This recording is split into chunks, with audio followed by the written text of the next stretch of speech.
Et bonjour à tous, c'est Fanny pour la Chambre ludique. Comme convenu, on revient sur Architectes du Royaume de l'Ouest avec la saga des tomes et le scénario coop. Donc je vais vous expliquer comment fonctionne le scénario coop. Alors déjà, vous allez avoir donc dans la boîte saga des tomes un plateau. En fait, vous aurez deux plateaux. Vous aurez ce plateau-ci qui a un fond bleu, qui est le mode facile, et vous aurez un plateau fond rouge avec le mode difficile. Voilà. Donc, vous avez ce plateau-là. Vous allez avoir des meeples de couleur, de couleur bois. Voilà, qui vont être les meeples du méchant seigneur que vous voyez donc en photo ici. C'est contre ce fameux seigneur que vous allez devoir vous battre. Ce seigneur-là, qu'est-ce qu'il fait? En fait, il va un petit peu opprimer les populations. Donc, la plupart du temps, il va venir capturer des meeples. Et il va vouloir qu'on lui donne des ressources. Donc déjà, je vous ai montré le matos. Il y a les personnages, il y a les meeples, le plateau de jeu. Vous allez avoir deux tuiles qu'il va falloir que vous rajoutiez sur le plateau de jeu. Pourquoi? Parce que vous voyez cette action, les deux mains là, c'est une nouvelle action qui va être valide pour ce mode de jeu. Et en fait, ça va aller avec ces personnages. On va en distribuer à chaque joueur un au hasard. Vous pouvez avoir la canaille et vous pouvez avoir l'ecclésiastique. Et en fait, ils vont pouvoir faire des dons. Alors lui, l'ecclésiastique, quand il construira à la cathédrale, il pourra faire des dons. Alors c'est pas quand il va construire, c'est quand il va poser un meeple à la maison des corpos, il va avoir le droit de faire un don par étage de cathédrale qu'il a déjà construite. Voilà. Et elle, la canaille, quand elle va aller au marché noir, elle va avoir le droit de faire deux dons. Alors ces dons, on les fait à qui? En fait, ces dons-là, on va les faire soit au seigneur, et vous allez voir, je vais vous montrer les cartes, soit vous pourrez donner aux autres joueurs des ressources, des pièces, des bâtiments non construits, des dettes. Voilà. Donc à l'entrepôt royal, on rajoute cette fameuse action de don. Donc vous pourrez venir ici à l'entrepôt, tout simplement, voilà, on rajoute ça. Et on voit que ça nous rajoute une troisième action. Et on a aussi le corps de garde. Pourquoi? Parce que au corps de garde, vu qu'on est en coop, on ne va plus essayer de capturer les meeples des adversaires, puisque ce ne sont plus des adversaires, ils jouent avec nous, puisqu'on est en coop. Donc les seuls qu'on va pouvoir capturer, ça va être ces fameux meeples couleur bois du seigneur. Et donc lorsqu'on va aller envoyer en prison les meeples du seigneur, on va gagner 2 pièces par meeple, et non pas une, comme c'est le cas dans la version du jeu de base. Ou alors, on a une autre action qui est de pouvoir aussi sortir de prison tous les meeples d'un autre joueur que nous. Voilà. Donc on peut aider nos collègues pour leur sortir. On peut se dire, tiens, moi je vais en prison chercher les miens. Allez, j'ai droit à 2 actions, je vais récupérer aussi les tiens, comme ça, hop, on est bien. Voilà, donc ça va être vraiment de la coop. Donc du coup ici, on va pouvoir rajouter cette action-là. Voilà, donc ça, je vous en ai parlé, on en donne un à chaque joueur. Ensuite, qu'est-ce qu'on va avoir? On va avoir donc le fameux deck du seigneur. Alors, comme je vous en ai parlé sur la précédente vidéo avec le mode solo, c'est un deck pour l'IA du seigneur. Et alors là, c'est tout mélangé, mais vous avez également deux types de cartes, des cartes avec le haut marron et d'autres avec le haut noir. En fait, on va séparer ces deux piles. On va d'abord dévoiler les cartes marron, et puis de temps en temps, quand ça nous sera demandé sur les cartes, eh bien on en rajoutera une, hop, dans la défausse de l'automa du seigneur, et du coup ça reviendra en jeu au bout d'un moment, et ça va le rendre beaucoup plus agressif. Voilà. Donc ça c'est le fameux deck du seigneur. Alors on va quand même le faire, voilà, ça, voilà. Donc ça c'est son deck, on le mélange, on le met ici, et puis après on révélera à chaque tour. Ça ce sont les... Alors celle-ci avec le bas qui est noir, qui est rouge, pardon, on va la mettre, hop, en tout dessous, et on va les retourner. Voilà, ça devra être la dernière carte. Et on va les mettre à côté pour savoir que ça c'est la planification future, et quand on nous demandera, hop, on les rajoutera dans la défausse. Voilà. Donc ça c'est pour jouer le seigneur. Le seigneur, il joue quand? à la fin du tour, c'est-à-dire que si vous êtes deux, les deux joueurs vont jouer, et puis hop, on retournera une carte pour jouer le seigneur. Voilà, il va jouer comme nous, en fait, une fois par tour. Voilà. Alors ensuite, on va avoir ici des événements. On va en piocher un certain nombre selon la difficulté du jeu. Alors ici, on est parti sur le mode facile. Donc ça veut dire qu'on va devoir piocher 6 cartes événements. Donc c'est ce qu'on va faire, on va les mélanger.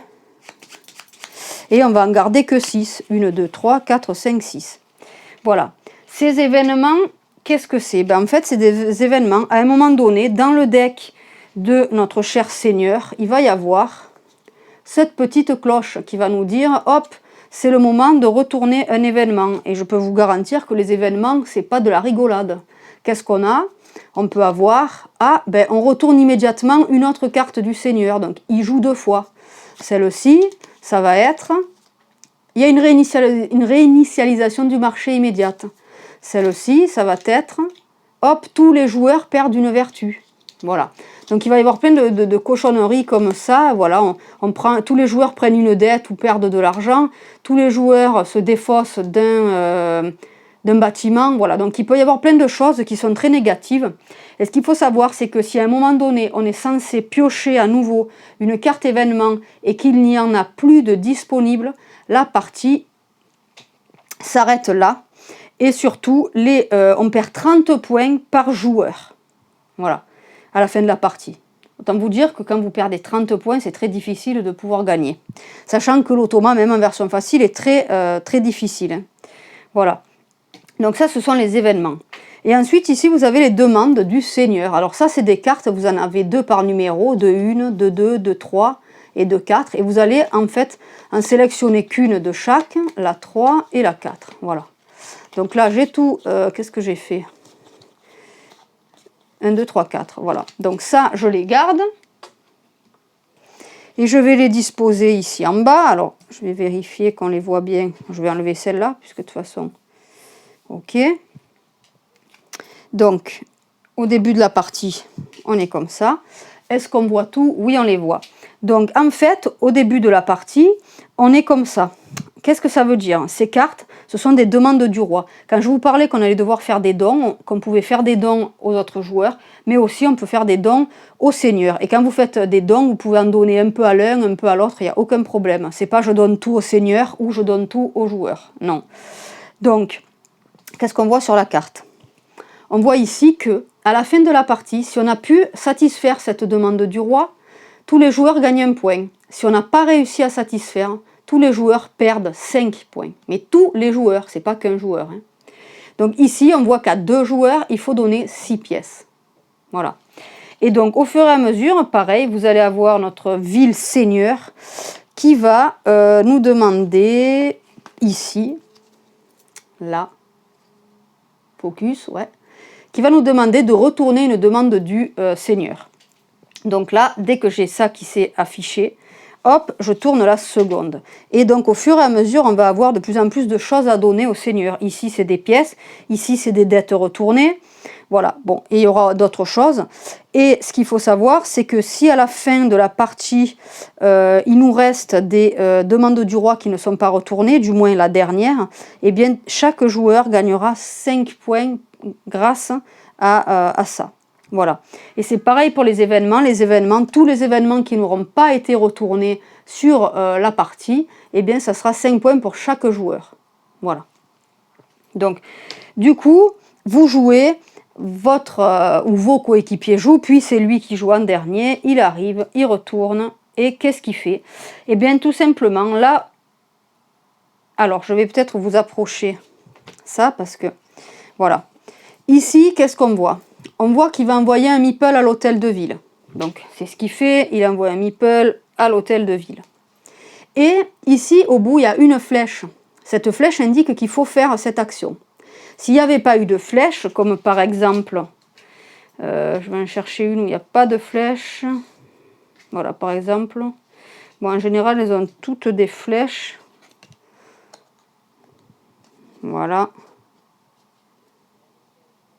Bon, celle-là n'a pas de flèche, donc on ne fait pas cette action.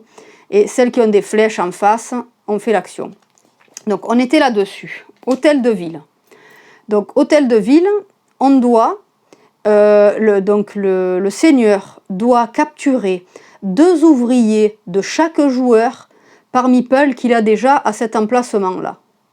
Donc ici, il a un meeple, il peut donc capturer 2 meeples de chaque joueur. Bon, à l'hôtel de ville, il n'y a personne, donc il va capturer personne. Il doit capturer dans l'endroit où il se trouve. Si jamais il n'y a personne à capturer, il ne peut pas capturer, il peut faire la deuxième action qui est d'envoyer toutes les personnes qu'il avait dans son cachot en prison. Voilà. Et lui, il ne gagne pas d'argent pour ça.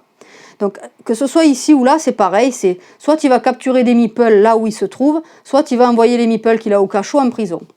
Donc, on fait ça, et ensuite, on nous dit que là, pour tous les joueurs, eh bien, on va devoir tuer en fait un meeple par joueur qui se trouve en prison. Alors là, heureusement, il n'y a personne en prison, mais s'il y avait eu du monde en prison, eh bien là, on aurait dû s'enlever des meeples. Et vous verrez que ça peut nous enlever pas mal de meeples sur une partie.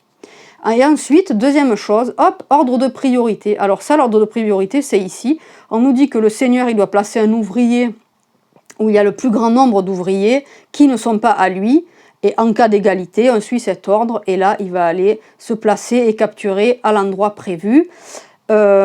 Puisque en face, hop, on nous dit ou de capturer ou d'envoyer tout ce qu'on a capturé en prison. Voilà. Donc, ici, on rappelle qu'il faut pour ce mode-là 6 événements, mais dans le mode difficile, il n'y en aura que 4. Et ici, on nous dit que, attention, si à la fin de partie, on n'a plus d'événements, on devait en retourner un, on ne peut plus, eh bien, on perd 10 points par joueur. Voilà, donc ça peut faire très mal. Donc voilà comment marche ce mode coop. Donc il est vraiment très très punitif, il faut dire la vérité, mais il est très très intéressant à jouer, c'est vraiment ingénieux. Qu'est-ce que je peux vous dire d'autre sur ce mode coop? Moi j'ai fait simplement 2 parties pour l'instant, j'en ai gagné aucune. La deuxième, j'ai failli à 10 points près. Mais c'est vrai que c'est assez difficile. Pourquoi? Parce que, en fait, on doit gagner un certain nombre de points. Donc, on va mettre en commun tous les scores de tous les joueurs et on doit battre le seigneur. Donc, les points, quel est le score à battre? Ici, on voit que la target, c'est 10 points par ouvrier du seigneur et par personne qui joue. Ça veut dire que, admettons qu'il avait ici là-haut, on va les mettre pour l'exemple. Voilà. Admettons qu'il en avait 3. Bon, là, j'ai mis que des jaunes, hein, mais bon, en théorie, je ne suis pas censée être toute seule, mais c'est pour vous faire l'exemple complet. Donc là, hop, on finit, on termine. Arrive le moment de compter les scores. Donc là, forcément, il faudrait qu'il y ait au moins 2 couleurs de meeple, en plus du seigneur. Donc là, c'est 10 points par meeple. Alors, par meeple, combien il a de meeple? 1, 2, 3. Donc déjà, ça lui ferait 30 points multiplié par le nombre de joueurs. Donc si vous jouez à 2 joueurs, ça veut dire qu'il va falloir avoir 2 fois 30, 60 points lorsque vous aurez additionné les scores de tous les joueurs pour pouvoir battre le seigneur. 60 points ou plus. Voilà. Donc ça va être très important. On va faire en sorte de quelque part construire assez vite pour ne pas lui laisser le temps de mettre des ouvriers, parce que s'il met trop d'ouvriers là-haut, les scores sont beaucoup plus tendus et très difficiles à battre. Voilà. Et donc pour l'autre, je crois que c'est, pour le mode difficile, à la target, c'est 12 points par ouvrier à la maison des corpos et par joueur. Donc c'est beaucoup plus compliqué. Mais déjà, avant de battre le simple, je pense que vous allez jouer plusieurs parties. Voilà. Donc, encore un bon point pour Shem Phillips et SJ McDonald, parce que vraiment, ils ont su rendre ça coop. Donc, je trouve ça super sympa. J'ai pas encore testé pour Paladin ni pour Vicomte les modes coop, donc c'est pour ça que j'attendrai avant d'avoir fait quelques parties pour vous faire la vidéo sur ces modes-là. Donc la prochaine vidéo, ce sera une petite explication, mais donc pas des règles complètes, hein, de Paladin du Royaume de l'Ouest. Et donc après ça, on fera la vidéo sur la coop de Paladin, toujours un petit peu en mode moitié règles, moitié explication et ressenti, voilà. Donc je ne vais pas faire plus long là-dessus. Je vous conseille vivement cette petite boîte moi, de Saga des Tomes. C'est encore mieux si vous avez les 3 opus, parce qu'au moins comme ça, ben, vraiment elle sera rentabilisée.